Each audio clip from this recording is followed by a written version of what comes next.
Hello students, how are you? I hope आप सभी अच्छे हैं, फिट हैं, हेल्दी हैं। बीट मैथ्स विद जय सिंह की सारी वीडियोस देख रहे हैं। और अगर अभी तक आपने सारी वीडियोस देखी हैं तो आपको क्वाड्रेटिक इक्वेशंस क्या होते हैं इतना तो पता है। अभी ये अगर एक नॉर्मल क्लासरूम होती और मैं पूछ लेता what is a quadratic equation तो शोर मच जाता, मैं बताऊंगा, मैं सर। पर ऐसा हो नहीं सकता। तो एक बार मैं फिर से रिपीट कर देता हूं जो आप आंसर देते, ax square plus B x plus c is equal to 0 where a is not equal to 0 एक क्वाड्रेटिक इक्वेशन के जनरल एक्सप्रेशन को शो करता है। ax square plus B x plus c is equal to 0 where a is not equal to 0। ये एक quadratic equation होता है। कैसा इक्वेशन होता है? क्वाड्रेटिक इक्वेशन होता है। अब हमने क्वाड्रेटिक इक्वेशंस में उसका सॉल्यूशन निकालना सीखा था। सॉल्यूशन बोले तो वो वैल्यू जो x की जगह पुट करने पे इस इक्वेशन को सेटिस्फाई कर दे, है ना। इतना हमने सीख लिया था। उसके बाद हमने सीखा था कि किसी भी क्वाड्रेटिक इक्वेशन के सॉल्यूशंस को कैसे निकालें। तो सबसे पहला तरीका जो हमने अप्लाई करके क्वाड्रेटिक इक्वेशंस के सॉल्यूशंस को निकाला था वो मेथड ऑफ फैक्टराइजेशन था। उसके बाद हमें एक प्रॉब्लम आने लगी जो आप लास्ट लेक्चर देखोगे तो आपको समझ में आएगा कि हम मिडिल टर्म स्प्लिट करके सारे क्वाड्रेटिक इक्वेशंस का सॉल्यूशन नहीं निकाल सकते। तो जिन क्वाड्रेटिक इक्वेशंस का मिडिल टर्म स्प्लिट करके सॉल्यूशन नहीं निकाल सकते उनके लिए हमने क्वाड्रेटिक फॉर्मूला पढ़ लिया था और पिछले लेक्चर में डिराइव भी कर लिया था। एक बार फिर से मैं लिख देता हूं जो हमने क्वाड्रेटिक फॉर्मूला से डिराइव किया था वो कुछ इस तरह था। x is equal to minus B plus minus under root B square minus 4ac upon 2a। अगर आपने लास्ट लेक्चर नहीं देखा है तो भी आप समझ जाएं ये देख के कि x का मतलब ऐसा क्वाड्रेटिक इक्वेशन जो हमने लिया था वो इस तरीके का था। इस क्वाड्रेटिक इक्वेशन में अगर x की वैल्यू निकालनी थी तो हमने bye completing the square method से डिराइव किया था कि x की ये वैल्यूज आएंगी। अब x के जो दो रूट्स निकलते हैं मैंने आपको बता दिया था, एक प्लस आएगा, ये पहला होगा, दूसरा माइनस आएगा। अब यहाँ पे मैंने दोनों एक साथ रिप्रेजेंट किया इसलिए प्लस माइनस दोनों लिखा हुआ है, दोनों रूट्स साथ साथ लिखे हुए हैं। तो मैंने आपको बता दिया था कि क्वाड्रेटिक फॉर्मूला में आपको सिर्फ a चाहिए coefficient of x square, b चाहिए कोफिशिएंट ऑफ x और कांस्टेंट टर्म चाहिए। उसके अलावा यहाँ कुछ दिखाई देता नहीं है। अगर ये तीन चीजें आपके पास है तो आप किसी भी इक्वेशन के रूट्स फटाफट चुटकियों में 1 सेकंड में निकाल सकते हैं ना, वेरी इजी। अब इसको हटा रहा हूं, क्वेश्चन नंबर 1 की तरफ चलते हैं सीधा। एक्सरसाइज 4.3 के है ना। तो एक्सरसाइज 4.3 में क्वेश्चन नंबर 1 बोल रहा है find the roots of the following quadratic equations if they exist. इसका मतलब ऐसे भी क्वाड्रेटिक इक्वेशंस हो सकते हैं जिनके रूट्स एग्जिस्ट नहीं करते हैं। तो उसकी बात करेंगे कि कैसे पहचानें कि किसी क्वाड्रेटिक इक्वेशंस के रूट एग्जिस्ट करेंगे या नहीं करेंगे। और कंप्लीटिंग द स्क्वायर से हमें फिलहाल इसको सॉल्व करना है। मैंने आपको बता दिया है कि कंप्लीटिंग द स्क्वायर मेथड्स हमारे इस साल के सिलेबस से निकल चुका है। कंप्लीटिंग द स्क्वायर मेथड से क्वेश्चन बनने वाले नहीं हैं, पर एक क्वेश्चन, एक पार्ट, सिर्फ क्वेश्चन नंबर 1 का फर्स्ट पार्ट ट्राई कर लेते हैं। क्वाड्रेटिक इक्वेशन है, इसको सॉल्व करते हैं कंप्लीटिंग द स्क्वायर से। इसके बाद सारे क्वेश्चंस को हम क्वाड्रेटिक फॉर्मूला से सॉल्व करेंगे, है ना। तो इसके सॉल्यूशन की तरफ बढ़ते हैं। मैंने आपको कंप्लीटिंग द स्क्वायर में बताया था कि सबसे पहले इसको स्क्वायर में दिखाना होता है। उसके लिए मैंने आपको बताया था कि जो भी क्वाड्रेटिक इक्वेशन हो, इनफैक्ट जनरल क्वाड्रेटिक इक्वेशन जो इस तरीके का था, इसमें हमने इसी से डिवाइड कर दिया था ताकि ये गायब हो जाए और ये तुरंत स्क्वायर बन जाए, ये किया था। फिर से एक बार वही करते हैं, dividing above quadratic equation by मैंने बताया था जो कोफिशिएंट होगा आप उसी से डिवाइड कर दो तो वो परफेक्ट स्क्वायर तुरंत बन जाएगा। तो मैं एक्स स्क्वायर के कोफिशिएंट 2 से डिवाइड कर रहा हूं। अब ये ऐसा बनेगा क्या, 2x square minus 7x plus 3/2 is equal to 0/2। ये तो बनेगा, है ना। दोनों तरफ सेम ऑपरेशन परफॉर्म कर दिया, दोनों तरफ डिवाइड कर दिया, कोई फर्क नहीं पड़ता, है ना। ठीक है, अब इसको ऐसा लिख सकते हैं क्या, 2x स्क्वायर बाई 2 माइनस 7x/2 plus 3/2 is equal to 0।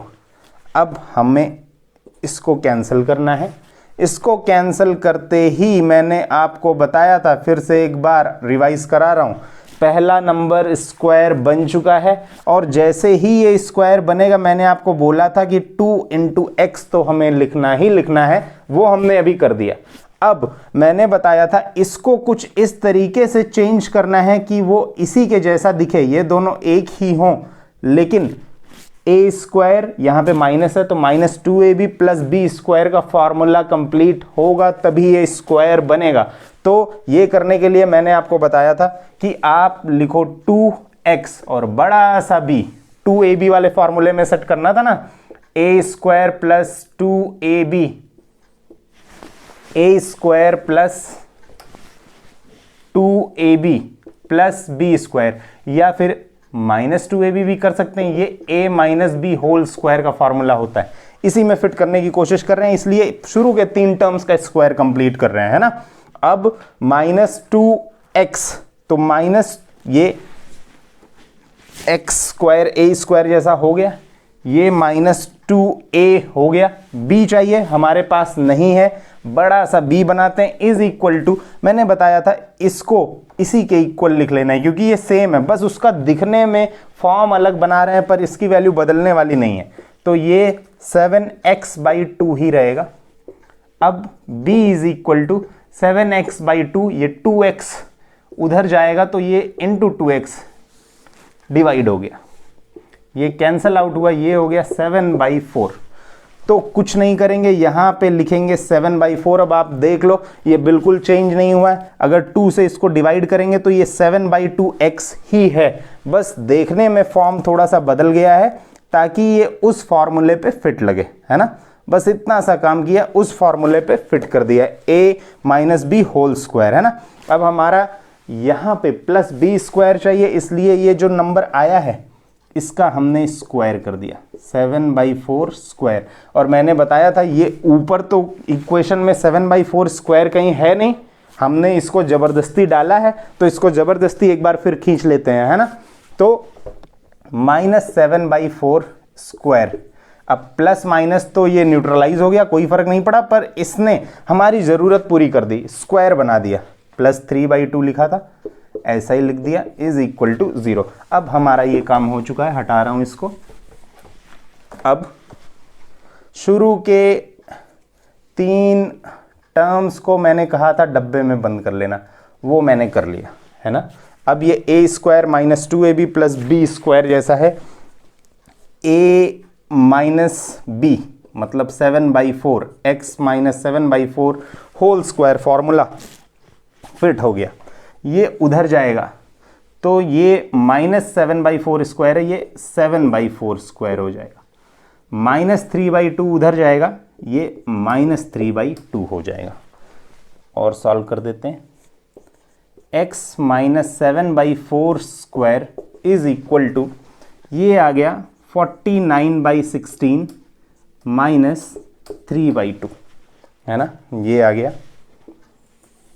अब इसको आगे सॉल्व करते हैं,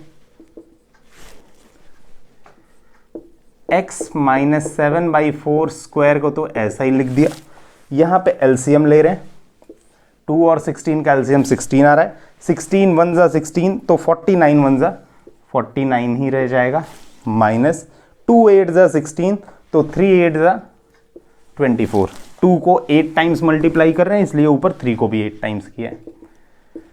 x minus 7/4 square is equal to, ये आ गया 25/16, 25/16। आगे सॉल्व करते हैं, x माइनस 7/4 स्क्वायर को उड़ा के उधर ले जा रहे हैं अब, तो स्क्वायर जाते ही रूट बना देगा, है ना, और अपने साथ प्लस माइनस ले आएगा। मैं केस समझा चुका हूँ ऐसा क्यों हो रहा है, क्योंकि अगर कोई नंबर लिखा है 4 और उस स्क्वायर के फॉर्म में लिखना है तो 2 का भी स्क्वायर 4 होता है और -2 का भी स्क्वायर 4 होता है। इसलिए ये अगर रूट बनाएगा तो प्लस माइनस दोनों साइन लगेंगे, क्योंकि दोनों का स्क्वायर करने पे यही रिजल्ट आएगा, चाहे प्लस का करें चाहे माइनस का करें। अब x - 7/4 is equal to, bracket का अब कोई मतलब है नहीं इसलिए हटा रहा हूँ, क्योंकि अब तो सब क्लियर ही हो गया है ना। अब इसको हटा रहा हूँ। अब ये प्लस माइनस 25 का रूट है, सॉल्व होगा 5 आ जाएगा, 16 रूट में है, सॉल्व होगा 4 आ जाएगा।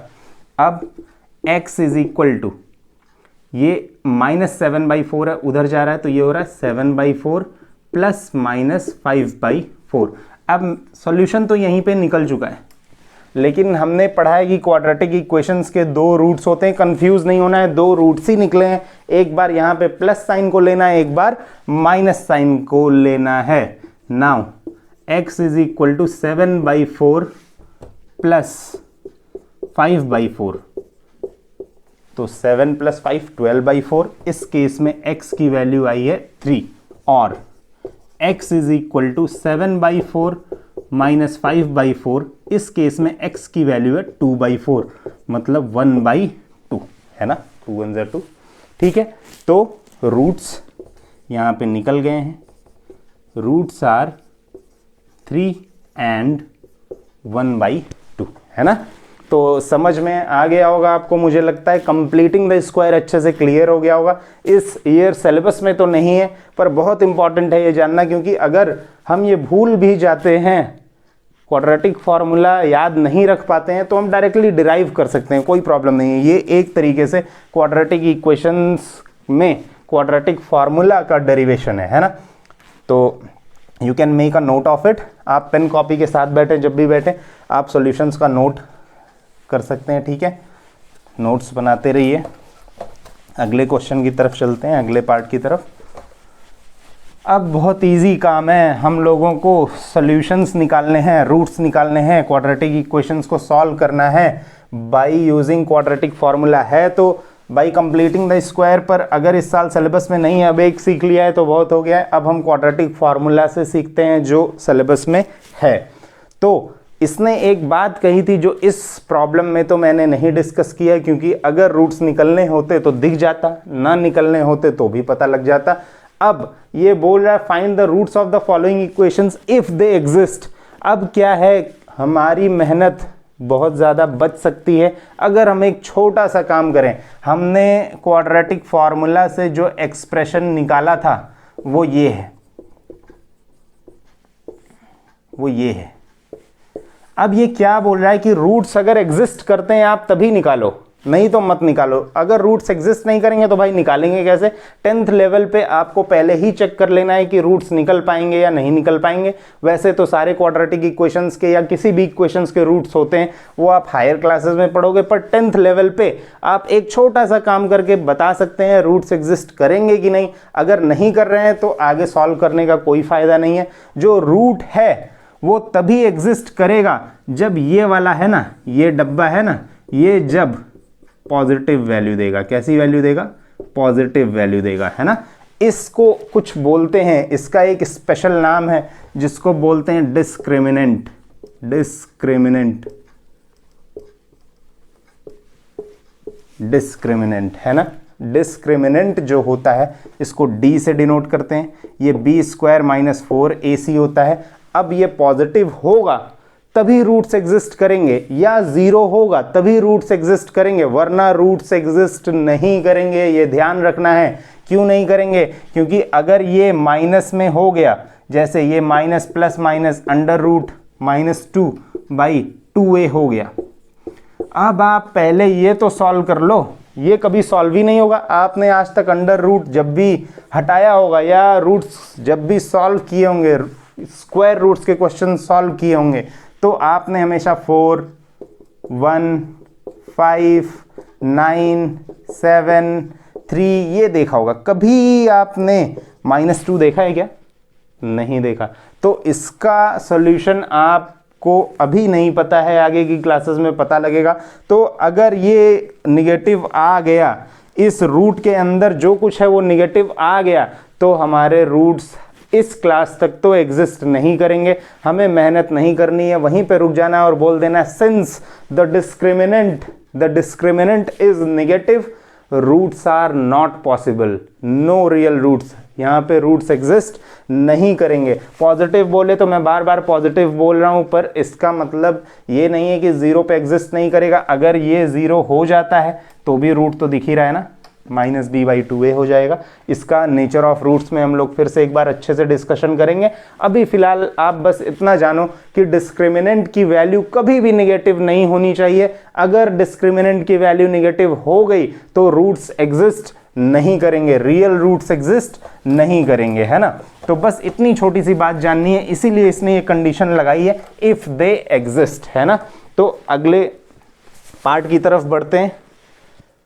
2x² - x - 4 is equal to 0। Completing the square से तो करना नहीं है, और क्वाड्रेटिक फॉर्मूला में मैंने आपको एक चीज बताया हुआ है, बड़ा इजी है भाई, बड़ा इजी है। मैंने आपको बताया कि सिर्फ a, b और c की जरूरत पड़ती है, बाकी कुछ भी नहीं चाहिए। इसमें तो खोज ही लेंगे a, b, c। अगर इसको स्टैंडर्ड फॉर्म में लिखना चाहें, ax² + bx + c is equal to 0 form में, तो ये ऐसा होगा।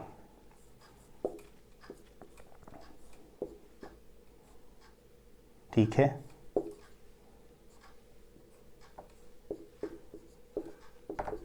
ये होगा, है ना। क्योंकि जो जनरल फॉर्म था वो तो ऐसा ही था ना, ax² + bx + c is equal to 0, उसमें कहीं माइनस नहीं था। इसलिए मैंने ये जनरल, मैं शुरू से बात कर रहा हूं कि क्वाड्रेटिक इक्वेशंस का जनरल फॉर्म है ना, तो हम जनरल फॉर्म में ही लिख के चल रहे हैं। ठीक है, अब आगे देखते हैं। अब यहां से हमें पता लगेंगी वैल्यूज। ये जो होता है ये a होता है, ax² लिखते हैं ना, तो a is equal to 2, b यहां पे दिख रहा है b is equal to -1, c is equal to दिख रहा है -4।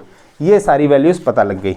नाउ अब मैंने आपको बताया था कि रूट्स निकालने से पहले एक छोटा सा टेस्ट कर ले सिर्फ कि रूट्स एग्जिस्ट करेंगे या नहीं करेंगे। उसके लिए हमें डिस्क्रिमिनेंट निकालना पड़ेगा। डिस्क्रिमिनेंट, तो डिस्क्रिमिनेंट का मतलब मैंने आपको बता दिया है, d is equal to b² - 4ac।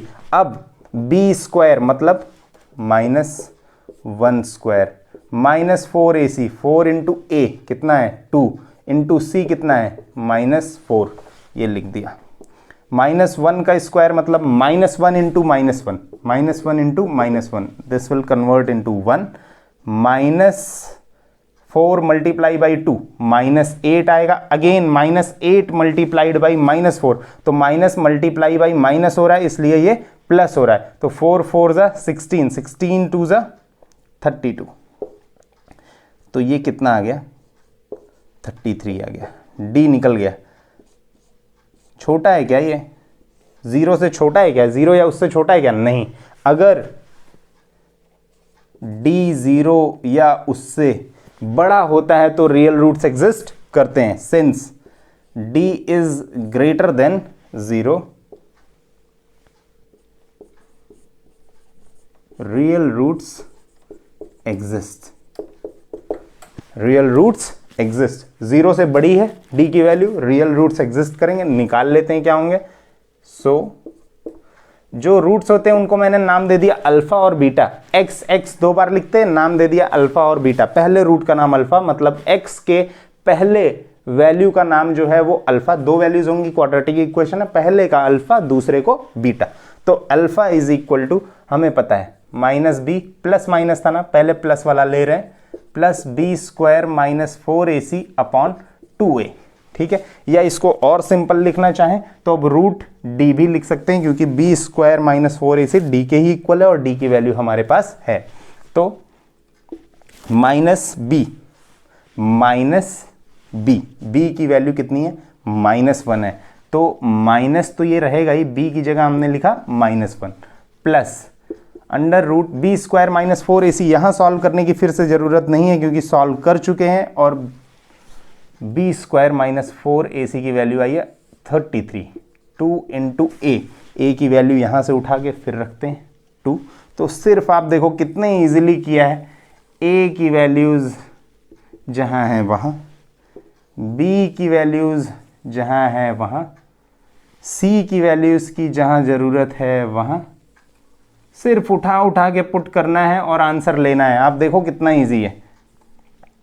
Alpha is equal to ए, यहाँ पे भी वैल्यू भेज के रख दिया है, 1 प्लस अंडर रूट 34/4 है ना, ये अल्फ़ा आ गया। अल्फ़ा मतलब पहला रूट, एक्स की पहली value. Beta is equal to minus B minus under root B square minus 4ac/2a। एक बार प्लस वाली वैल्यू ली है, एक बार माइनस वाली वैल्यू ली है ना। Beta is equal to minus B minus of -1 minus under root 33, इसकी वैल्यू निकाल चुके हैं, 2 इंटू 2, ये आ गया 1 माइनस रूट 30।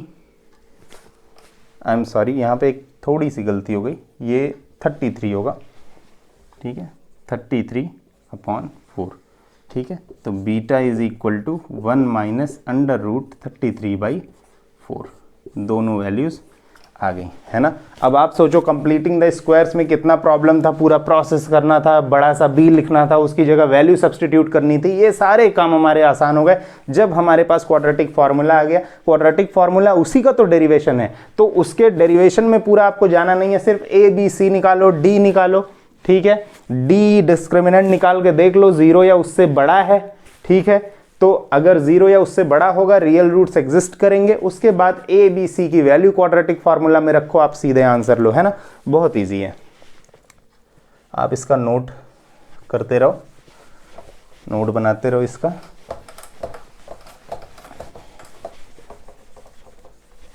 अगले पार्ट की तरफ चलते हैं।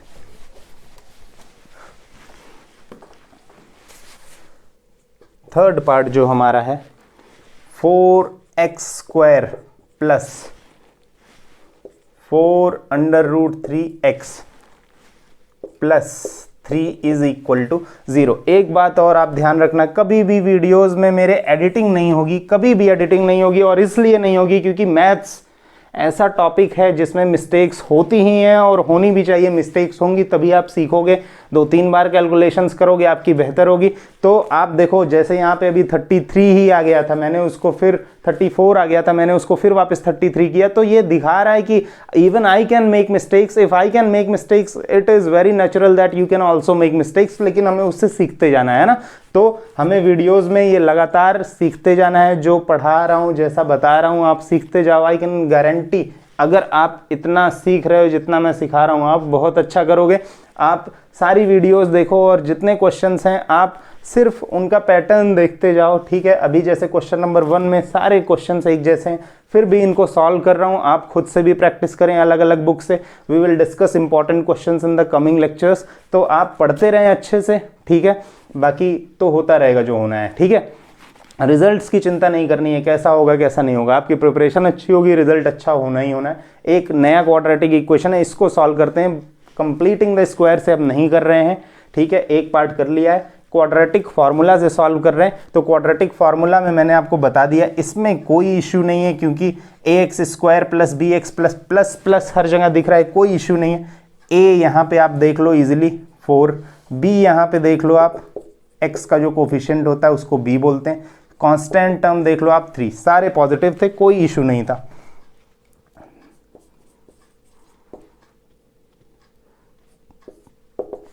ए बी सी आया, तुरंत आपको डिस्क्रिमिनेंट निकालना है। B square minus 4ac, B की वैल्यू है 4 under root 3 square minus 4 into A मतलब 4 इंटू सी मतलब 3।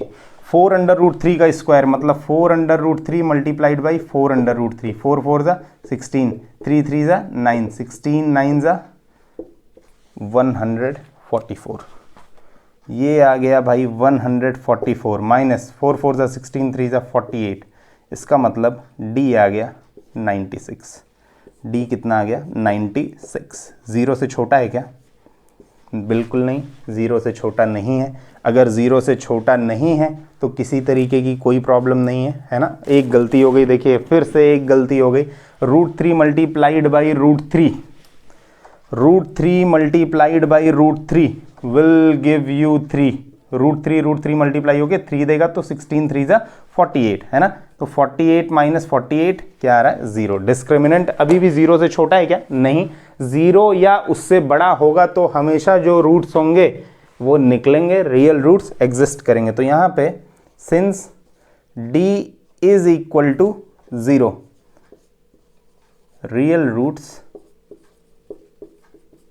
एग्जिस्ट, रियल रूट एग्जिस्ट करते हैं। देख लेते हैं रियल रूट्स क्या होंगे।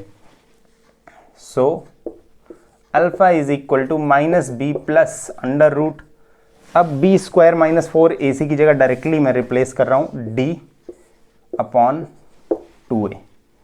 ठीक है, यहां पे -b की जगह आ रहा है -4 under root 3 plus root d की वैल्यू 0 थी, रिप्लेस कर दी वहां पे बाई 2a। 2 इंटू a की वैल्यू यहाँ पे 4 है, ये हो गया भाई -4 अंडर रूट 3, ये गायब हो गया। अंडर रूट 0 का मतलब 0 गायब हो गया बाई 8, 4 2 ज़ा 8, ये क्या आ गया -√3/2। अल्फा ये आया, पहली वैल्यू ये आई है ना। तो पहला रूट क्या है? -√3/2। ध्यान से देखना आप, beta is equal to -b minus √d/2a। तो b -b -4 under root 3 again √0/2 into 4। अब बीटा इज इक्वल टू, ध्यान से देखना, -4 √3/4 2 ज़ा 8, वो 0 तो गायब ही हो गया है ना। √0 कुछ होना नहीं है, √0 इज इक्वल टू 0, 4 ये 2 आया -√3/2। एक स्पेशल बात, alpha beta is equal to -√3/2 -√3/2 है ना, ये आ गया। एक स्पेशल बात आप इसमें देखो, अगर d 0 हो जाता है, रूट्स इक्वल हो जाते हैं, रूट्स सेम हो जाते हैं, ये बात ध्यान में रखना है। क्यों हो जाते हैं? क्योंकि प्लस या माइनस √d जो है इसके कोई मायने नहीं रह जाते, क्योंकि √0 को सॉल्व करके हम 0 ही पाएंगे। तो ये बगल वाला जो टर्म है वो 0 हो जाता है। तो यहाँ पे अल्फा भी -b/2a, बीटा भी -b/2a है। इस वजह से रूट्स क्या हो जाते हैं? इक्वल हो जाते हैं, ये बात ध्यान रखना है। So in case d gets 0, discriminant gets 0, automatically the roots will be equal. ये बात ध्यान रखनी है, ठीक है। You can make a note of it.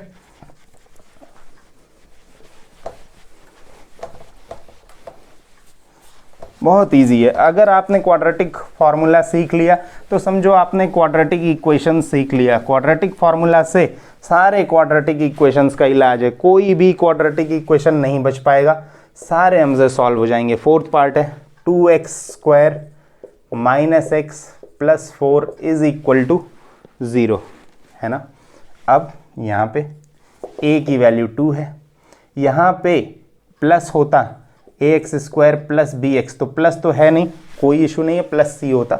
अब यहाँ पे हम इसको ऐसा बना सकते हैं क्या? +-1, तभी तो वो -x होगा। ये -x हुआ, इसका मतलब इसको हम ऐसा लिख सकते हैं क्या? +- x, बिल्कुल लिख सकते हैं। अगर जनरल फॉर्म में लिखें तो ऐसा ही लिखेंगे।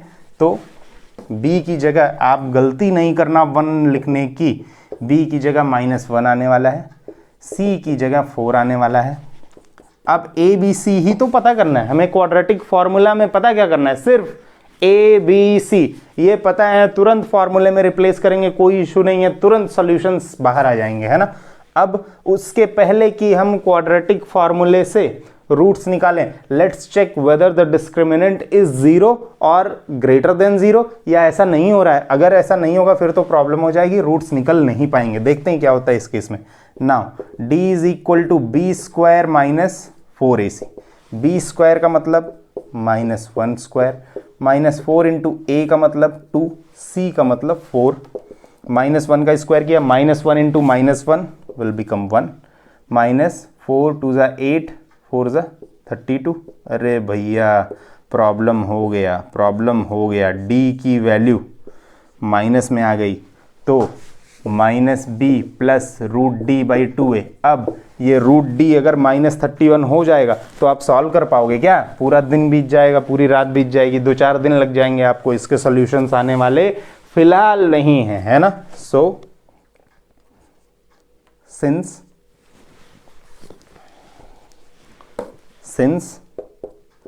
d is smaller than 0, no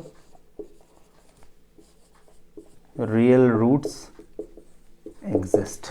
यहां पे रियल रूट एग्जिस्ट नहीं करेंगे। इस तरीके से हमारा क्वेश्चन नंबर 1 हो चुका है। क्वेश्चन नंबर 1 के सारे पार्ट्स हमने डिस्कस कर लिए हैं। आप अच्छे से समझें, रिलेटेड क्वेश्चंस को डिफरेंट बुक्स से प्रैक्टिस करें। आने वाले क्लासेस में हम अलग अलग बुक्स के अलग अलग क्वेश्चंस भी सॉल्व करेंगे, पर फिलहाल आप इसको देख के अलग अलग बुक्स से इसके क्वेश्चंस प्रैक्टिस करते रहें। क्वेश्चन नंबर 2 की तरफ बढ़ते हैं। Find the roots of the quadratic equation by applying the quadratic formula of the quadratic equation by applying the quadratic formula। वो हम ऑलरेडी कर चुके हैं, तो फिर से ये करने वाले नहीं हैं। बढ़ते हैं क्वेश्चन नंबर 3 की तरफ, है ना। क्वाड्रेटिक फार्मूले से ही तो निकाले हैं सारे क्वेश्चंस, है ना। सारे प्रॉब्लम्स को क्वाड्रेटिक इक्वेशन से ही, क्वाड्रेटिक फार्मूला से ही सॉल्व किया था। फाइंड द रूट्स ऑफ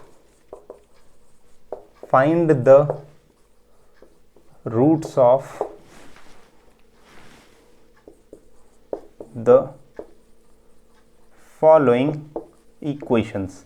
ये जो इक्वेशंस दिए हुए हैं इनके रूट्स निकालने हैं ना।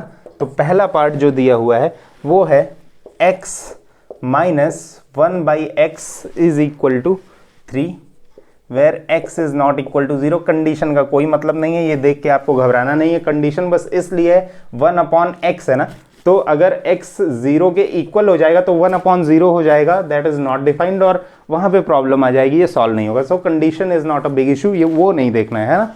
तो अब इसको सॉल्व करते हैं, एलसीएम लेते हैं, ठीक है। 1 और x का एलसीएम x, ये यहाँ पे मल्टीप्लाई होगा x into x, x square minus ऐसे ही रहेगा, 1 यहाँ मल्टीप्लाई होगा, 1 इंटू 1 1, ये 3 एज इट इज़ लिख दिया, कोई इशू नहीं। क्रॉस मल्टीप्लीकेशन कर रहा हूँ, X square minus 1 is equal to 3 into X will give you 3x।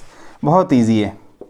X square 3x इधर आ रहा है, minus 3x minus 1 is equal to 0। हमने क्वाड्रेटिक इक्वेशन अगर देख लिया तो क्वाड्रेटिक फॉर्मूला से उसके रूट्स निकालने में कोई इशू है क्या?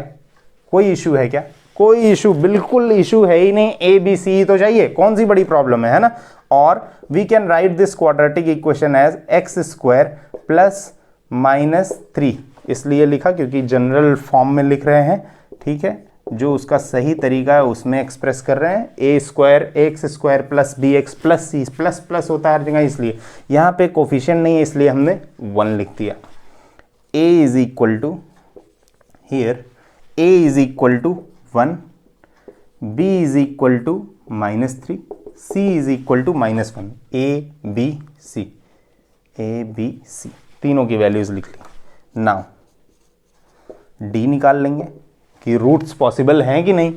वैसे होंगे यहाँ पे क्योंकि इसने बोला है डायरेक्ट, पर हम निकाल लेते हैं, आसान रहेगा। क्वाड्रेटिक फार्मूला में इजीली पुट करेंगे। D is equal to B square minus 4ac, B square का मतलब -3 स्क्वायर माइनस 4 इंटू ए का मतलब 1, सी का मतलब -1। ये -3 का स्क्वायर किया, +9 आ गया, -3 multiplied by -3, minus into minus हो रहा है, ये भी +4। तो डी की वैल्यू हमारे पास आ गई 13। अब तो कोई इशू होना ही नहीं चाहिए, है ना। डी की वैल्यू आते ही सारी प्रॉब्लम खत्म। Since D is greater than 0, real roots exist. Real root exist करते हैं भाई, तुरंत हम देख के समझ जाएंगे। यहाँ पे रियल रूट्स एग्जिस्ट करते हैं। डी की वैल्यू 0 से बड़ी है या इक्वल होगी तो भी रियल रूट्स एग्जिस्ट करेंगे। निकालते हैं रूट्स। अल्फा निकालते हैं, पहली वैल्यू निकालते हैं minus B plus under root D लिख रहा हूँ क्योंकि ये बी स्क्वायर माइनस 4ac के बराबर ऑलरेडी है बाई 2a।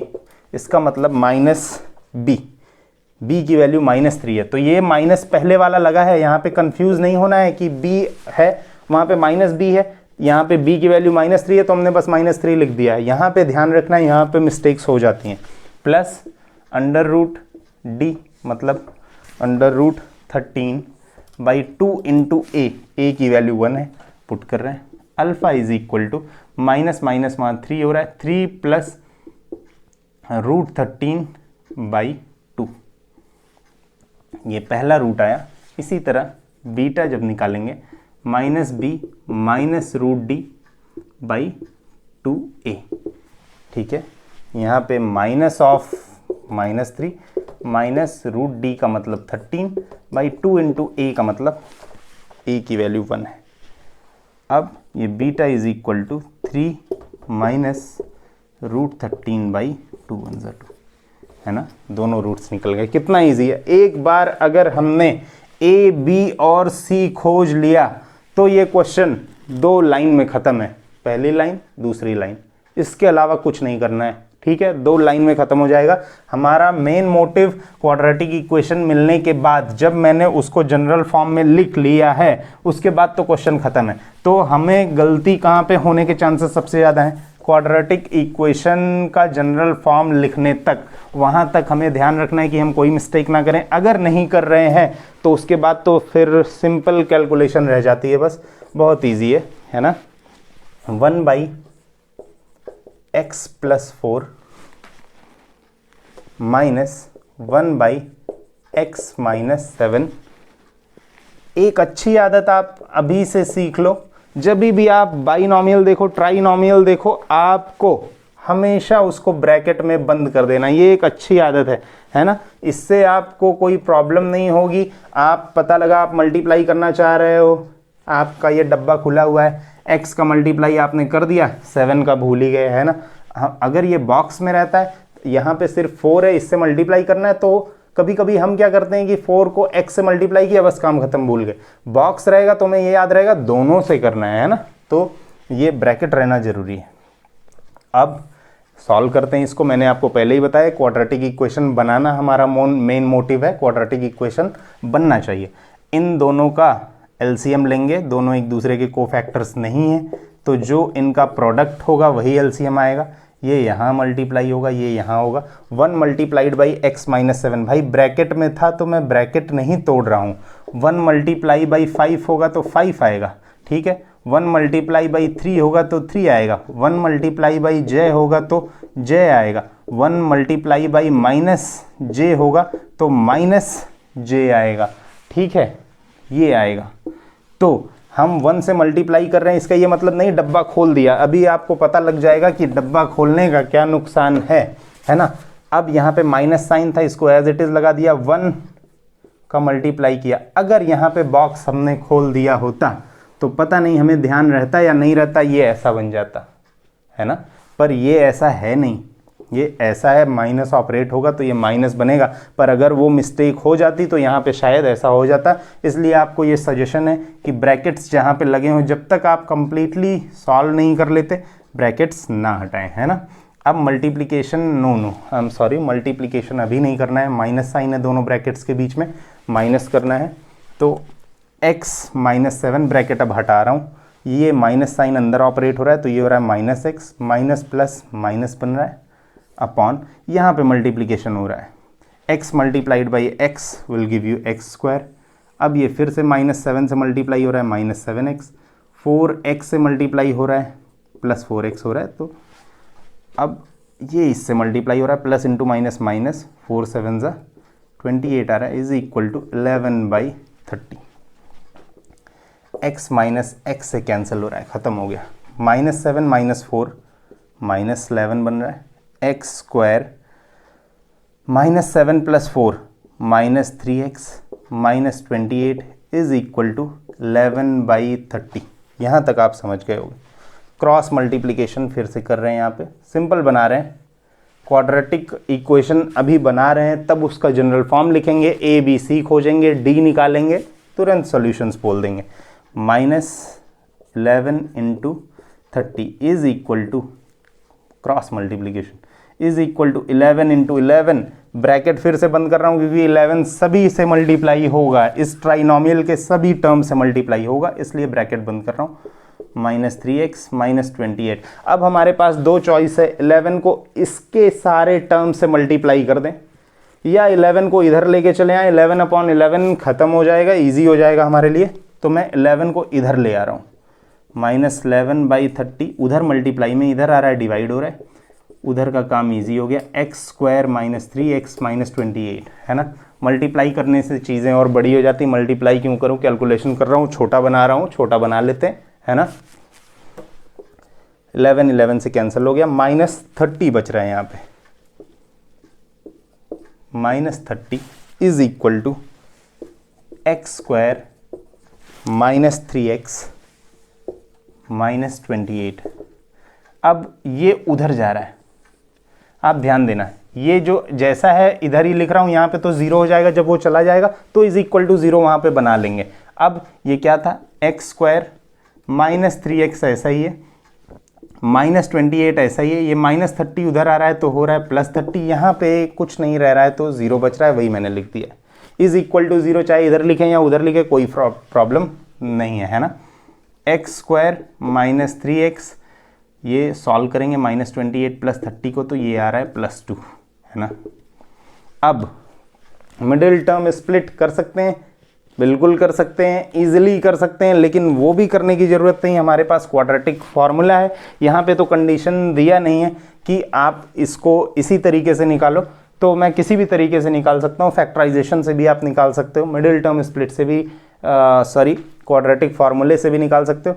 तो मुझे यहाँ पे मिडिल टर्म स्प्लिट ज़्यादा इजी लग रहा है, इसलिए मैं उससे कर रहा हूँ। तो मिडिल टर्म स्प्लिट में एक्सट्रीम टर्म्स को मल्टीप्लाई करते हैं, 1 × 2 विल गिव यू 2, 3 को स्प्लिट करना है, प्लस करके स्प्लिट करना है क्योंकि ये पॉजिटिव आया है, 3 को अगर स्प्लिट करेंगे तो आएगा 2 + 1, सबसे पहला स्प्लिट, और 2 × 1 2 हो भी जाता है, तो ये इजीली हो गया ना। तो यहाँ पे x² - 3 की जगह मैं लिख रहा हूँ 2 + 1x + 2 is equal to 0। x² - 2x - x minus operate हो रहा है, साथ ही साथ x मल्टीप्लाई हो रहा है, +2 इज इक्वल टू 0। ग्रुपिंग कर रहे हैं, x कॉमन आ रहा है, x - 2, कुछ भी कॉमन नहीं है, -1 कॉमन ले लिया, x - 2 माइनस इसलिए क्योंकि इसको प्लस बनाना था, x - 2 x - 1 is equal to 0, है ना। तो जो आपको तरीका इजी लगे आप उससे करो। इस क्वेश्चन के लिए ये तरीका ज़्यादा इजी था क्योंकि अभी हम यहाँ पे a निकालते, b निकालते, c निकालते, डिस्क्रिमिनेंट निकालते, चेक करते, फिर उसके बाद हम आगे बढ़ते, तो हमारे लिए यही अच्छा था कि हमने इसको 4 लाइन में ख़त्म कर दिया, है ना। आइदर कर चुके हैं पहले, x - 2 इज इक्वल टू 0, इस केस में x इज इक्वल टू 2, और x - 1 इज इक्वल टू 0, इस केस में x इज इक्वल टू 1। हमारे दोनों रूट्स आ गए, है ना। ये इजी क्वेश्चन था, सेकेंड पार्ट खत्म कर दिया। अब हमने क्वाड्रेटिक इक्वेशंस को तो सॉल्व करना सीख लिया है, हर तरीके से सीख लिया है, फैक्टराइजेशन से सीख लिया है, कंप्लीटिंग द स्क्वायर मेथड से सीख लिया है, वो हमें करना नहीं है पर सीख लिया है, क्वाड्रेटिक फार्मूला से सीख लिया है। तो अब हमें अगर क्वाड्रेटिक इक्वेशन मिल गया तो हम उसके रूट्स तो निकाल लेंगे, कोई प्रॉब्लम नहीं है, हमारे पास 3 तरीके हैं। अब जो कन्वीनियंट लगेगा हमें उसको क्वेश्चन के हिसाब से अप्लाई करेंगे, ठीक है। बढ़ते हैं अगले क्वेश्चन की तरफ। 11 क्वेश्चंस हैं इस एक्सरसाइज में, थोड़ी सी लंबी वीडियो होगी ये, पर देखें ज़रूर क्योंकि क्वेश्चंस अब बहुत इंपॉर्टेंट आने वाले हैं, वर्ड प्रॉब्लम्स आने वाले हैं। बच्चों को ज़्यादातर वर्ड प्रॉब्लम्स में ही प्रॉब्लम होता है, पर मेरे साथ वर्ड प्रॉब्लम्स में आपको मज़ा आने वाला है क्योंकि वर्ड प्रॉब्लम्स में एक लाइन पढ़ के कुछ ना कुछ लिखते जाएंगे, और अगर आपने क्वेश्चन को सही से पढ़ के लिख दिया कि आपको मिला क्या है, आंसर तक आप पहुंच जाओगे, है ना। तो मेरे साथ वर्ड प्रॉब्लम्स ईजी होने वाले हैं, आप वर्ड प्रॉब्लम्स को अच्छे से देखें, समझें, बारी बारी एक लाइन समझें। The sum of, question number 4 है, the sum of the reciprocals of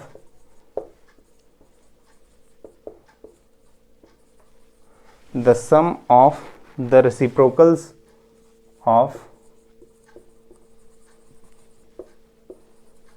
Rahman's age in years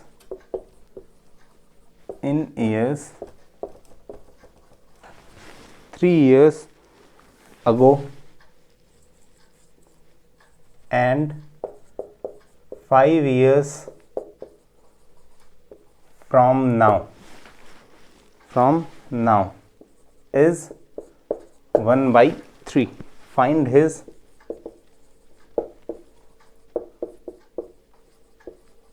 present age. ठीक है, बहुत इजी क्वेश्चन है ना, कोई प्रॉब्लम नहीं है। मैंने आपको बताया है कि वर्ड प्रॉब्लम्स में धीरे धीरे पढ़ते जाएंगे और कुछ ना कुछ लिखते जाएंगे, इससे वर्ड प्रॉब्लम्स इजीली सॉल्व होंगे। ठीक है, तो बोल रहा है the sum of the reciprocals of Rahman age, Rahman के एज के रेसिप्रोकल्स का सम 1/3 है। पर कंडीशन क्या है, किसका रेसिप्रोकल? 3 years अगो, उसकी एज अभी के 3 साल पहले, एंड 5 years फ्रॉम नाउ, अभी के 5 साल बाद के रेसिप्रोकल्स का सम 1/3 है। तो बोल रहा है फाइंड हिज प्रेजेंट एज। अब इसमें हमें यह देखना है कि अगर रहमान की एज 3 साल बाद बतानी है तो हमें उसकी आज की एज तो चाहिए ना।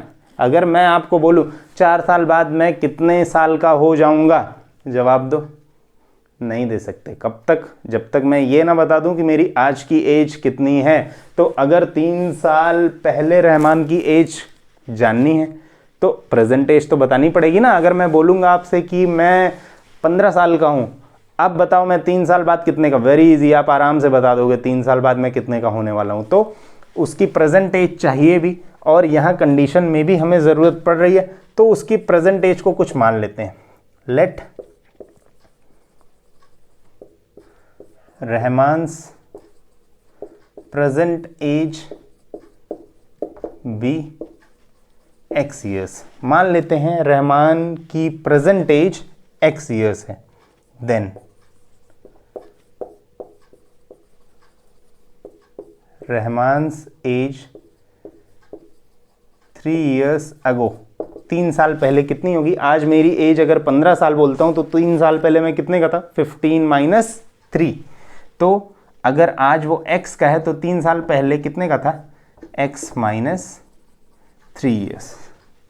और दूसरा case, Rahman's age 5 years from now, आज से 15 years का हूँ, 5 साल बाद 15 + 5, आज वो x years का है, 5 साल बाद x + 5 years। Very easy. I hope यहाँ तक आपको अच्छे से सब कुछ समझ में आ रहा है। ठीक है, नाउ रहमान की प्रेजेंट एज हमने x कंसिडर कर ली। 3 years अगो वो x - 3 का था, 5 साल बाद वो x + 5 का हो जाएगा। अब कंडीशन क्या दे रहा है? The sum of the reciprocals of Rahman age 3 years ago and 5 years from now, है ना। तो 3 साल पहले की एज का और 5 साल बाद की एज का रेसिप्रोकल 1/3 है। तो हम इसको अब लिख रहे हैं मैथमेटिकल फॉर्म में। अब रहमान की एज कितनी थी? x - 3। तो अगर इसका रेसिप्रोकल करें तो 1/x - 3 हो जाएगा। रेसिप्रोकल मतलब 1 से डिवाइड कर देना, है ना। और उसकी एज 5 साल बाद रेसिप्रोकल लेना है, 5 साल बाद की एज का रेसिप्रोकल लेना है, तो 1/x + 5। इन दोनों एजेस का सम कितना है? इन दोनों का सम 1/3 है। तो इन दोनों का सम 1/3। इजी, आसान लगा वर्ड प्रॉब्लम। ऐसे ही सारे वर्ड प्रॉब्लम्स में बारी बारी पढ़ना है और उसको इजी बनाते जाना है, मैथमेटिकल फॉर्म में एक्सप्रेस करना है, सॉल्व करना है ना। अब ये दोनों एक दूसरे के कोफैक्टर्स तो है नहीं, कोफैक्टर्स नहीं है तो इनका एलसीएम, इनका प्रोडक्ट होगा। मतलब x - 3 × x + 5 मल्टीप्लाई कर दिया, क्रॉस मल्टीप्लिकेशन होगा। 1 से ये मल्टीप्लाई होगा। मैंने बोला था कि आप ब्रैकेट को पहले मत खोलना, प्लस ये मल्टीप्लाई हो रहा है इसमें, तो ये x minus 3 is equal to 1/3। आप चाहो तो अब ब्रैकेट खोल सकते हो, x plus 5 plus x minus 3 upon binomial, binomial से मल्टीप्लाई हो रहा है, x multiplied by x will give you x square, x multiplied by 5x minus 3x multiply कर रहे हो आप x में, माइनस 3x माइनस 3 मल्टीप्लाई कर रहे हो प्लस 5 में, माइनस 15 इज इक्वल टू 1/3। यहाँ तक तो आपको सब कुछ समझ में आ गया होगा, ईजी है। अभी भी पूरा क्वेश्चन ही ईजी है, मैथ्स सब्जेक्ट ही ईजी है, आपको समझना है बस, ऐसा कुछ नहीं लोड लेना, अरे बड़ा टफ है, होगा ही नहीं। आप भी देखो जो लिखा है उसी के हिसाब से तो मैं कर रहा हूँ, बस मेरा ये मेंटालिटी है दिमाग में कि मैथ्स ईजी है तो मुझे ईजी लग रहा है। आप सोच रहे हो मैथ्स टफ है तो आपको टफ लग रहा है, ऐसा नहीं है। सर बहुत जान रहे हैं, सर भी तो जो पढ़ रहे हैं वही तो बना रहा हूँ मैं, जो पढ़ रहा हूँ वही बना रहा हूँ। मेरे लिए ईजी है, आपके लिए भी है, जितनी प्रैक्टिस करोगे ईजी होता चला जाएगा, है ना। तो x plus x 2x 5 minus 3 2/x square ऐसा ही लिख रहा हूँ, 5x माइनस 3x 2x आ रहा है, माइनस 15 ऐसे ही लिख रहा हूँ, इज इक्वल टू 1/3 है, 1/3 लिख रहा हूँ, is equal to cross multiplication कर रहा हूँ, ठीक है। ये बाइनोमियल है इसलिए बॉक्स में बंद कर रहा हूँ, ब्रैकेट में बंद कर रहा हूँ। ये 1 से मल्टीप्लाई हो रहा है तो कोई फ़र्क पड़ने वाला नहीं है, ब्रैकेट में नहीं बंद कर रहा हूँ, 1 से जो मल्टीप्लाई होता है वही रह जाता है, कोई प्रॉब्लम नहीं है। 3 2x से मल्टीप्लाई हो रहा है 6x, 3 2 से मल्टीप्लाई हो रहा है 3 2 ज़ा 6, प्लस का साइन बीच में था, प्लस का साइन बना हुआ है, is equal to x square plus 2x minus 15, है ना। ईजी है, बिल्कुल ईजी है। उधर ही ले जा रहा हूँ सबको, इसको इधर ही ले जा रहा हूँ और इसको इसके पड़ोस में ले जा रहा हूँ, है ना, कोई प्रॉब्लम नहीं है। इधर इसको आप समझ लो बस, इज इक्वल टू के उस तरफ नहीं ले आ रहा हूँ, बस लिख रहा हूँ, इधर ही आप समझो लिख रहा हूँ। x square plus 2x minus 15 plus 6x उधर आया है, माइनस 6x प्लस 6 उधर गया है, माइनस 6 इज इक्वल टू, यहाँ 0 बनता ना, बस उस इज इक्वल टू 0 को मैंने यहाँ पे लिख दिया, कोई इशू, बिल्कुल इशू नहीं है। अब आप देखो x square 2x minus 6x minus 4x बन रहा है, minus 15 minus 6 minus 21 is equal to 0, है ना। बहुत इजी हो गया। अभी भी क्या हो रहा है, कोफिशिएंट्स बहुत इजीली हमें पता लग रहा है ना, छोटा कोफिशिएंट है तो मल्टीप्लाई करके हम इजीली इसको मिडिल टर्म स्प्लिट से सॉल्व कर सकते हैं, इसलिए मैं क्वाड्रेटिक फार्मूला की तरफ नहीं जा रहा हूँ, मिडिल टर्म स्प्लिट से सॉल्व कर रहा हूँ, वो मुझे ज़्यादा ईजी लग रहा है। तो 1 मल्टीप्लाइड बाई माइनस 21, मैंने बोला था साइन के साथ लेना है, 1 multiplied by minus 21 will give you minus 21। अब बीच वाले नंबर को लिख लेना है, उसको 2 पार्ट्स में स्प्लिट करना है, रिजल्ट अगर निगेटिव आया है तो माइनस करके ही स्प्लिट करना है, तो 4 को माइनस करके स्प्लिट करेंगे, अगर बनाएंगे तो 5 माइनस 1 आएगा, पर मल्टीप्लाई करने पे 21 नहीं बन रहा है। 6 माइनस 2 कर दो, 6 2 ज़ा 12 नहीं बन रहा है। 7 माइनस 3 करो, 7 माइनस 3 7 3 ज़ा 21 बन रहा है। बहुत ईजी है, ब्रेक कर दिया हमने, 4 को ब्रेक किया किसमें, 7 माइनस 3 में, क्योंकि 7 3 ज़ा 21 बन रहा था, है ना। अब x स्क्वायर 4 की जगह मैं लिख रहा हूँ 7 minus 3x minus 21 is equal to 0। X square minus operate हो रहा है, साथ ही साथ x का मल्टीप्लिकेशन भी हो रहा है, माइनस 7x माइनस माइनस यहाँ पे प्लस बन रहा है, साथ ही साथ x का मल्टीप्लिकेशन हो रहा है, plus 3x minus 21 is equal to 0। Grouping easily हो जाता है अपने आप। तो यहाँ पे x कॉमन लिया, x माइनस 7, यहाँ पे 3 कॉमन लिया, x minus 7 is equal to 0। अब x माइनस 7 कॉमन आ गया, x प्लस 3 कॉमन आ गया, either x minus 7 is equal to 0। इस केस में x इज इक्वल टू 7, यहाँ पे x minus 7 is equal to 0 जब लिया तो x 7 बन गया, और x plus 3 is equal to 0, x plus 3 is equal to 0, क्योंकि अगर इसको 0 बनना है तो या तो ये 0 होगा या तो ये 0 होगा, 0 के मल्टीप्लाई हुए बिना 0 बनेगा कैसे, तो इसलिए 2 केसेस ले रहे हैं। x is equal to -3। अब x था क्या, रहमान का प्रेजेंट एज था भैया, रहमान का प्रेजेंट एज था। रहमान भाई -3 ईयर्स के हो सकते हैं क्या? आप -14 ईयर्स के हो सकते हो क्या? बिल्कुल नहीं हो सकते। तो इस आंसर को, इस रिजल्ट को नेग्लेक्ट कर रहा हूँ, जो हमारे काम का उसे ले रहा हूँ। So Rahman's present age is 7 years. You can make a note of it. ठीक है, आगे बढ़ रहे हैं। तो आपने देखा कितना इजी है। सिर्फ आपको क्या करना है, पढ़ते जाना है, प्रॉब्लम को पढ़ते जाना है, प्रॉब्लम को पढ़ते जाइए, कुछ ना कुछ लिखते जाइए, थोड़ा थोड़ा लिखते जाइए। स्टेप्स में करेंगे इजी लगेगा। शुरू से कह रहा हूँ, मैथ्स स्टेप से आप सीखो, है ना। जितने स्टेप वाइज चलोगे आपके मार्क्स मिलने के चांसेस उतने ज़्यादा। यहाँ मार्क्स के लिए तो चिंता करना ही नहीं। अगर आप बीट मैथ्स विद जय सिंह पे हो तो आपको मार्क्स की तो चिंता नहीं करनी। अगर आप सारी वीडियोस देख रहे हो, आपका ये हाल मैं होने नहीं दूंगा कि आप मार्क्स के लिए परेशान हो, है ना। आपको कॉन्सेप्ट अच्छा रहेगा। आपको अगर कॉन्सेप्ट अच्छा मिल रहा है तो आप परेशान ना हो, मार्क्स तो आपको मिलने ही मिलने, है ना। यहाँ पे सीखना है। Question number 5, in a class test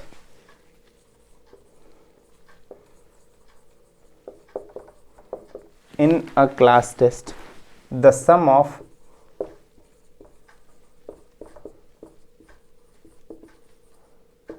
Shefali's marks in mathematics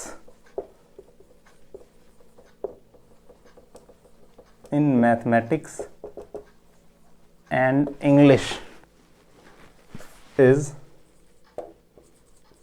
30. Had she got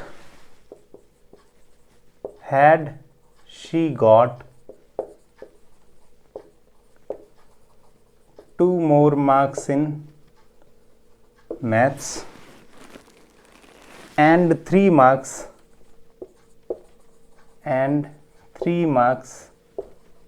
less in English, the product of their marks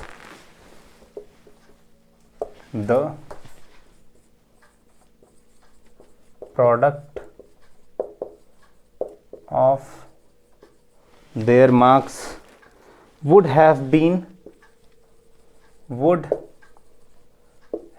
been 210. Find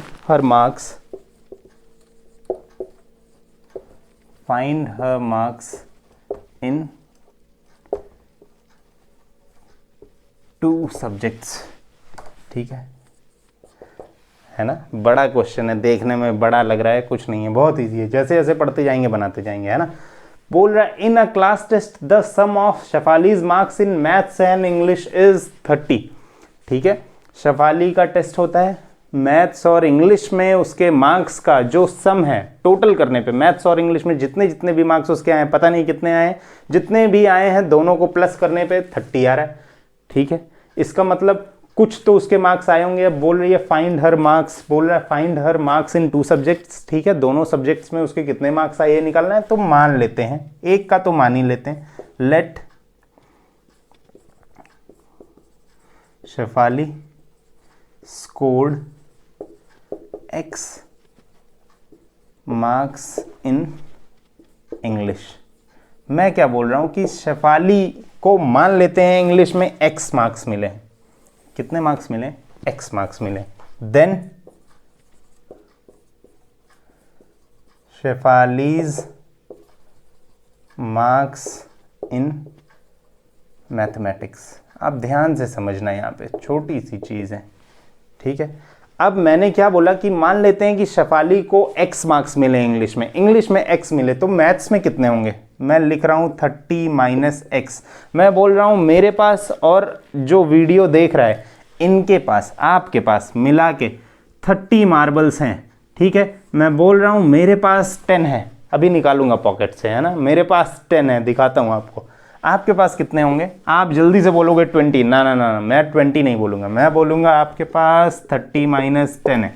तो यहाँ पे मैंने बोल दिया है कि इन दोनों का सम, अगर इसने बोला था कि 30 है और मैंने बोला है कि इंग्लिश में उसके x मार्क्स हैं, तो मैथ्स में ऑटोमेटिकली 30 - x हो जाएंगे। ये आप समझ चुके हो गए हैं ना, अब तक इतना तो आ गया होगा।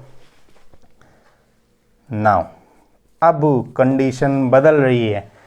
Had she got 2 more marks in maths, अगर उसको मैथ्स में 2 मार्क्स ज़्यादा मिले होते, मैथ्स में तो कितने भी मार्क्स मिल जाए, मन करता है काश थोड़े से और ज़्यादा मिले होते ना, 100 मिल जाएंगे, मन करता है 102 मिल गए होते।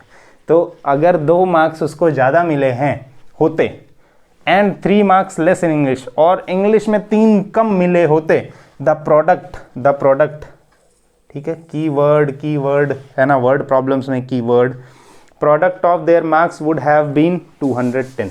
नाउ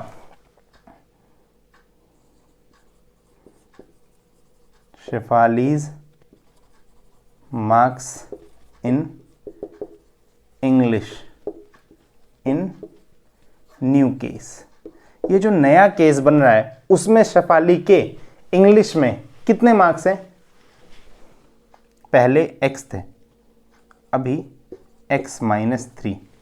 समझ रहे हो आप क्यों कर रहा हूं कि अभी ये जो नया सिचुएशन बन रहा है इसमें नए वाले केस में शेफाली के मार्क्स कितने होंगे? पहले x थे, अब बोल रहा है अगर वो 3 कम होते, तो मैंने कम कर दिया, 3 कम कर दिया उसके मार्क्स में। Shefali's marks in maths in new case, और बोल रहा है कि अगर मैथ्स में उसके 2 मार्क्स ज़्यादा होते, मैथ्स में कितने हैं? 30 - x है, अगर 2 ज़्यादा होते तो ये होते +2 होता, अब ये 32 - x हो गया, ये इसके मैथ्स में मार्क्स हो गए। नाउ अब आप ध्यान से समझना ये क्या बोल रहा है। बोल रहा है in a class the sum of Shefali's marks and marks in maths and English is 30। उस हिसाब से मैंने ये 2 सिचुएशंस मैंने बना ली। Had she got 2 more marks, 2 ज़्यादा कर दिए मैथ्स में, 3 marks less in English, the product of their marks would have been 210। अगर ऐसा होता तो इनका प्रोडक्ट 210 होता। Now according to the given situation, product निकाल लेते हैं मार्क्स का, x - 3 मल्टीप्लाइड बाई 32 - x। बोल रहा है प्रोडक्ट 210 होता। लो प्रोडक्ट 210 कर दिया, इजी। बाइनोमियल का बाइनोमियल में मल्टीप्लाई हो रहा है, 32 multiplied by x 32x, x multiply हो रहा है -x में -x², -3 मल्टीप्लाई हो रहा है 32 में -96, -3 मल्टीप्लाई हो रहा है -x में, minus multiplied by minus will give you a positive sign, is equal to 210, है ना। इसको सिंपल बना लेते हैं, थोड़ा सा सिंपल कर लेते हैं। 32x + 3x 35x हो रहा है, 32x + 3x 35x हो रहा है, -x²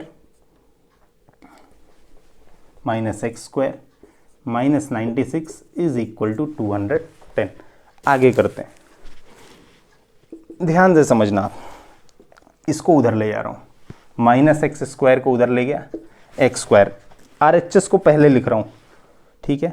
35 को उसके बगल ले आया, -35x, -96 को यहाँ पे ले आया, +96, और 210 को तो कहीं ले जाने की ज़रूरत नहीं, वो वहीं का वहीं बैठा है, वो +210 इज इक्वल टू, इधर पूरा का पूरा 0 बनता, उसी 0 को मैंने दिखा दिया है आपको कि ये इधर से उधर हो गया, 0 इधर से उधर हो, कोई प्रॉब्लम नहीं है ना, साइन चेंज नहीं होने देता। अब x² -35x ऐड कर रहा हूँ इसको, 306 इज इक्वल टू 0, है ना, वेरी इजी। अब इसको जनरल फॉर्म में लिखने की कोशिश करते हैं, लिख सकते हैं 1x² plus -35x plus 306 is equal to 0, इतना बना दिया, है ना। अब कोई प्रॉब्लम नहीं है, a b c मिल जाएगा। a कितना है 1, b कितना है -35, c कितना है 306, है ना, बहुत इजी हो गया है, ठीक है। Now d is equal to B square minus 4ac। अगर आपको ये तरीका क्वाड्रेटिक फार्मूला डायरेक्ट नहीं अप्लाई करना है, आप ये भी कर सकते थे कि आप मिडिल टर्म स्प्लिट कर देते, निकाल लेते, वो भी आपके लिए एक ऑप्शन था। अब बी स्क्वायर मतलब -35 स्क्वायर माइनस 4 इंटू ए का मतलब 1, सी का मतलब 306, डी इज इक्वल टू -35 का स्क्वायर कर रहा हूँ, 35 मल्टीप्लाइड बाई 35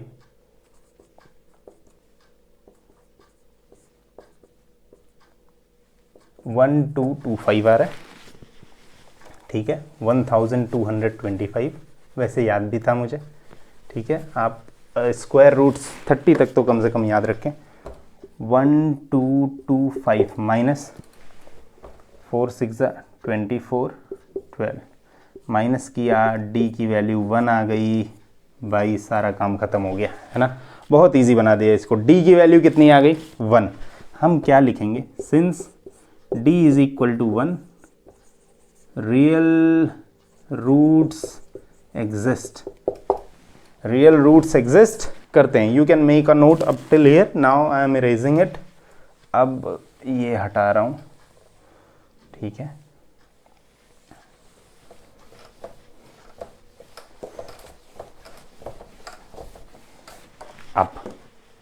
अब सॉल्व करते हैं। अल्फा मतलब पहली वैल्यू x की, नाम दे दिया, minus B plus under root d upon 2a। Minus b का मतलब -35 प्लस डी की वैल्यू √1 है ना, डी की वैल्यू 1 आई है, अपॉन 2a, 2 इंटू 1। ये क्या हो गया? -35 -35 1, √1 की वैल्यू 1 होती है बाई 2।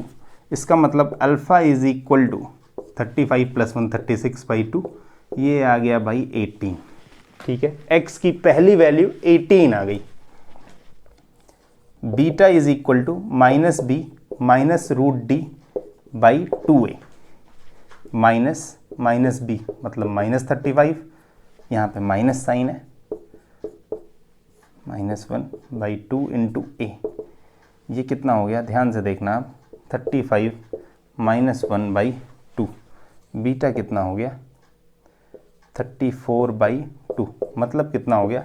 17। ध्यान से देखना। सो x इज इक्वल टू 18 और x इज इक्वल टू 17, हमारे पास ये दो वैल्यूज हैं, ठीक है।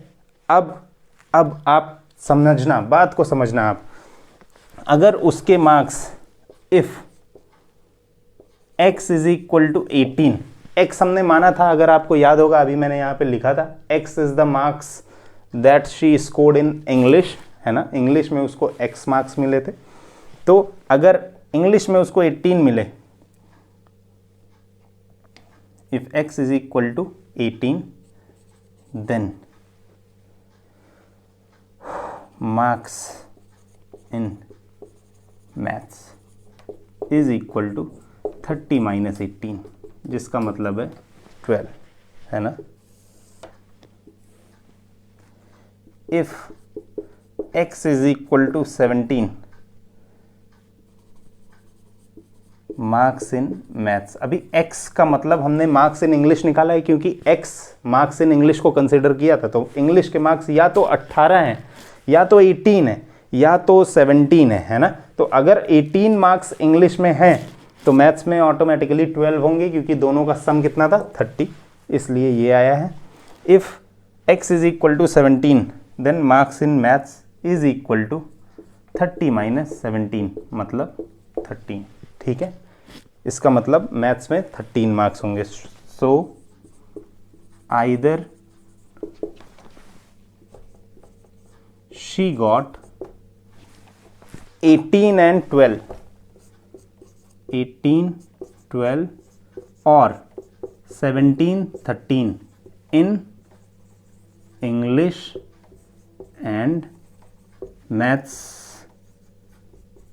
respectively, ठीक है भाई। या तो अगर 18 मार्क्स उसको इंग्लिश में मिले तो मैथ्स में 12 मिले हैं, अगर 17 मिले हैं इंग्लिश में तो मैथ्स में 13 मिले हैं, यही लिखा है। सो आइदर शी गॉट 18 12 ये दोनों और 17 13 in English and maths respectively, है ना।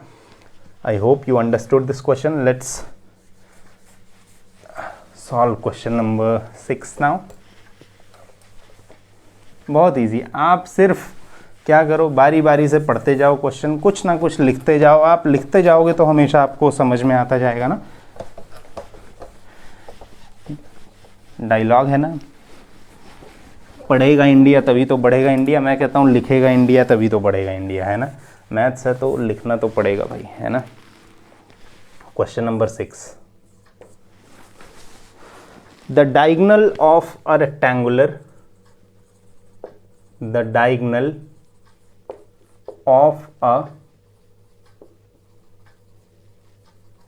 rectangular field is 60 meters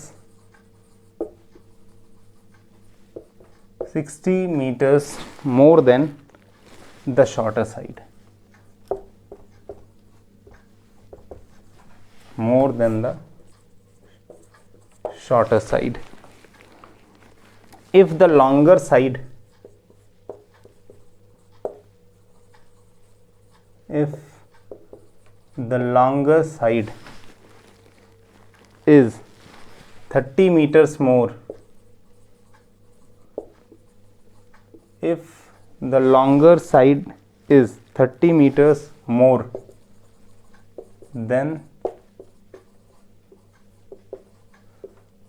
the shorter side, then the shorter side, find the sides of the field. बहुत इजी क्वेश्चन है भाई, है ना, देखते ही कर दोगे आप, है ना। बोल रहा है the diagonal of a rectangular field is 60 meters more than the shorter side. इसका मतलब हमें शॉर्टर साइड तो चाहिए, तभी हम डायगोनल बता पाएंगे, क्योंकि डायगोनल जो है वो 60 मीटर्स ज़्यादा है किससे, शॉर्टर साइड से। तो शॉर्टर साइड तो चाहिए, ये बात की बात है। देखते हैं, if the longer side is longer side is 30 meters more than the shorter, फिर भाई फंस गया केस, ठीक है। शॉर्टर साइड पे लॉन्गर साइड भी डिपेंड कर रहा है और डायगोनल भी डिपेंड कर रहा है। इसका मतलब हमको शॉर्टर साइड चाहिए ही चाहिए, जो हमें दिया नहीं है। बोल रहा है find the sides of the field, दिया कुछ भी नहीं है। चलो एक छोटी सी फील्ड बना ही लेते हैं ना, जब सॉल्व करना है इसको, एक छोटी सी फील्ड बना लेते हैं। ये लो, रेक्टेंगुलर फील्ड हमने बना ली, है ना। रेक्टेंगुलर फील्ड को नाम दे दिया ABCD, है ना। अब हम मान लेते हैं शॉर्टर साइड x है। आपको आज एक बात अच्छे से समझ लेनी है कि कभी भी हमें कोई डोर बनवाना है, घर में दरवाज़ा बनवाना है, तो 4x6 का नहीं बनवाना है, 6x4 का बनवाना है। ऐसे जनरली लोग कह देते हैं अरे 4x6 का दरवाज़ा बना दो। 4x6 का दरवाज़ा भाई बनता नहीं है, 6x4 का बनता है, क्योंकि पहले लेंथ और फिर ब्रेथ बोलते हैं एरिया में, और लेंथ हमेशा बड़ी साइड होती है। तो हमें इस फिगर में देख के पता लग रहा है बड़ी साइड ये है, मतलब लेंथ ये है, तो मैंने शॉर्टर साइड को x बोला है। अब दोनों चीज़ें अपने आप पता लग जाएंगी, यहाँ पे डायगोनल भी पता लग जाएगा और लॉन्गर साइड भी पता लग जाएगी। शॉर्टर साइड x, तो बोला है the diagonal of a rectangular field is 60 meters more than the shorter side. इसका मतलब डायगोनल x + 60 होने वाला है, और the longer side is 30 meters more than the shorter side, ठीक है। शॉर्टर साइड से 30 ज़्यादा है लॉन्गर साइड, तो ये बनेगा। बाइनॉमियल है इसलिए ब्रैकेट में बंद कर दिया, ठीक है। अब यहाँ पे स्टार्ट कर रहा हूँ, let the shorter side be x metres. मैंने शॉर्टर साइड को x मीटर्स बोल दिया, है ना। Then diagonal of the field, square field है भाई, सॉरी रेक्टेंगुलर फील्ड है, और रेक्टेंगल में सारे एंगल्स 90 डिग्री होते हैं, पता ही होगा आपको। The diagonal of the field is equal to x + 60 meters, ठीक है। Longer side of the field is equal to x plus 30 metres. ये हो गया, ठीक है। ठीक है भाई, लॉन्गर साइड 30 ज़्यादा था, 30 ज़्यादा बढ़ा दिया, ये लिख दिया है ना। Now we know that in a rectangle all angles are 90 degree, इसका मतलब ये भी 90 डिग्री होगा। तो अगर हम ट्रायंगल BDC ले रहे हैं, ट्रायंगल BDC ले रहे हैं, तो ये एक राइट एंगल्ड ट्रायंगल है, और राइट एंगल्ड ट्रायंगल में हम पाइथागोरस थ्योरम अप्लाई कर सकते हैं। सो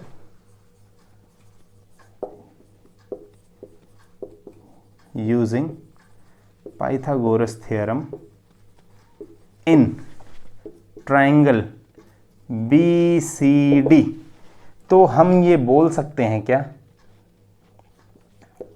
BC स्क्वायर प्लस, अरे भाई यही होता है ना, perpendicular square plus base square is equal to hypotenuse square. तो BC square plus CD square is equal to BD square कर दिया, है ना, कोई इशू नहीं है।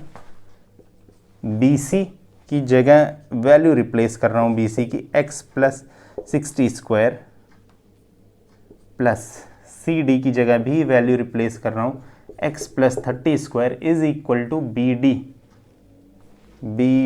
आई एम सॉरी, थोड़ी सी गलती हो गई, थोड़ी सी। BC की जगह हम x लिखेंगे, BD हमारा क्या है, x प्लस 60 स्क्वायर, है ना। अब x square plus a plus b whole square का फॉर्मूला यहाँ पे बन रहा है, a plus b whole square. तो हमने क्या किया, a square plus 2ab plus B square. I hope आपको यहाँ पे कोई प्रॉब्लम नहीं हो रही है, समझ पा रहे हो आप। a स्क्वायर मतलब x स्क्वायर प्लस 2ab और b का स्क्वायर इज इक्वल टू, यहाँ पे उसी तरह हो जाएगा x square plus 2 into x into 60 plus 60 square, है ना। ये हो रहा है यहाँ पे, ठीक है भाई, इजी है, समझ में आ रहा है यहाँ तक आपको। आगे बढ़ते हैं, एक्स स्क्वायर प्लस ये भी एक्स स्क्वायर बन रहा है प्लस 30 इंटू 2 बन रहा है 60x प्लस 30 का स्क्वायर कर रहे हैं 900 आ रहा है, is equal to x square plus 60 into 2 करोगे आप 120x, 60 का आप स्क्वायर करोगे 3600 आ रहा है ना। ये सॉल्व कर दिया यहाँ तक। ध्यान से देखना आप, एक्स स्क्वायर को एक्स स्क्वायर से कैंसिल कर रहा हूँ क्योंकि ये एक्स स्क्वायर इधर आएगा तो माइनस एक्स स्क्वायर हो जाएगा। एक प्रॉब्लम को ख़त्म कर रहा हूँ कि कम से कम ये ख़त्म हो जाए, है ना। अब x square plus 60x plus 900 है, बाकी सबको इधर ला रहा हूँ, माइनस 120x हो रहा है, माइनस 3600 हो रहा है, इज इक्वल टू 0। ये इधर आ रहा है तो साइन चेंज हो रहा है, ठीक है, नॉट अ बिग डील, आप पहले भी कर चुके हो, ये आता है आपको। ये इधर आ रहा है तो साइन चेंज हो रहा है। अब इसको सिंपल बना रहा हूँ, हटाता हूँ इसको, है ना, अब तो इसकी ज़रूरत है नहीं। अब x square 60x minus 120x, तो ये माइनस 60x हो जाएगा, फिर ये minus 2700 is equal to 0, minus 3600 plus 900 solve किया है, माइनस 2700 आया है ना। अब ये बड़ा हो रहा है, ठीक है, हम क्या करें, क्वाड्रेटिक फार्मूला, बड़ा हो रहा है क्वाड्रेटिक फार्मूला कर लेते हैं, है ना, इजी हो जाएगा। a की वैल्यू यहाँ कितनी है 1, b की वैल्यू कितनी है माइनस 60। अब बार बार जनरल फॉर्म में लिखने की ज़रूरत नहीं है, आप इसको देख के समझ जाओगे।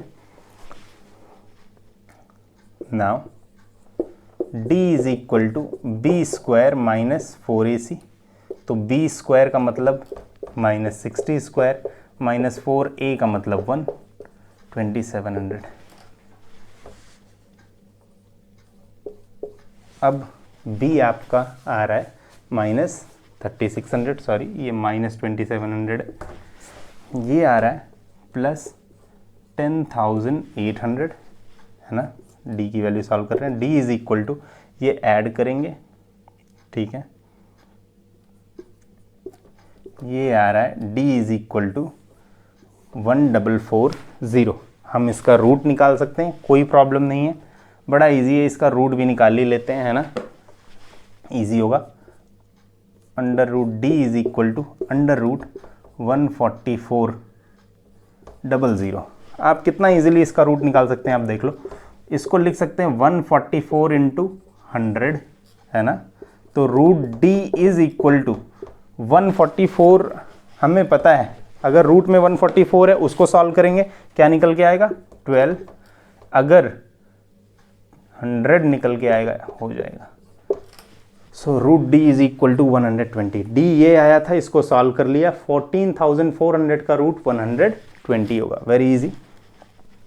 सो x is equal to, alpha नहीं लिख रहा हूँ, x लिख रहा हूँ डायरेक्ट, है ना, x ही तो है, अल्फा x ही तो है, अल्फा फर्स्ट रूट को बोलते हैं, बीटा सेकेंड रूट को बोलते हैं, तो x is equal to minus B plus root D by 2a, minus b मतलब माइनस ऑफ -60, माइनस बी को यहाँ पे रख दिया है, माइनस ये पहला है जो था वो एज इट इज़ लगा हुआ है, प्लस रूट डी की वैल्यू 120 है बाई 2 इंटू ए का मतलब 1 है। अब x is equal to minus minus plus 60 plus 120 by 2 मतलब 180 बाई 2, ये आ गया बाई 90, ठीक है, x की पहली वैल्यू आ गई 90, दूसरी देख लेते हैं, x is equal to minus B minus under root D by 2a, है ना, तो minus B minus of -60 minus 120 by 2 into 1, है ना, तो x is equal to minus minus यहाँ पे फिर से प्लस हो रहा है 60 माइनस 120 बाई 2 मतलब -60 बाई 2 मतलब -30, ये हो सकता है क्या, x की वैल्यू -30 हो सकती है क्या, शॉर्टर साइड -30 हो सकती है क्या, कोई साइड कभी भी माइनस में नहीं जाएगी, तो मैं इसको नेग्लेक्ट कर रहा हूँ, इस वाली वैल्यू को -30 को, ठीक है, यहाँ तक तो हमें पता लग रहा है, you can make a note of it, आगे बढ़ते हैं, ठीक है, अभी इसको हटा रहा हूँ,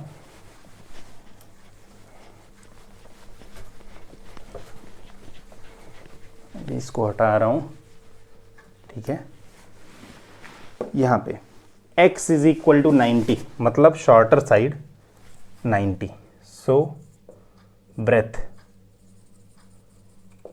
of the field, shorter side breadth ही होती है, पहले बताया, breadth of the field 90 metres, length of the field is equal to x plus 90, तो x 60 आया है, x 90 आया है, सॉरी x 60 है, 90 प्लस 60 150 मीटर्स, लेंथ नहीं diagonal, and length of the field is x plus 30, x 90 आया है plus 30 120 metres. I hope you have understood the question, बहुत अच्छा क्वेश्चन था, है ना।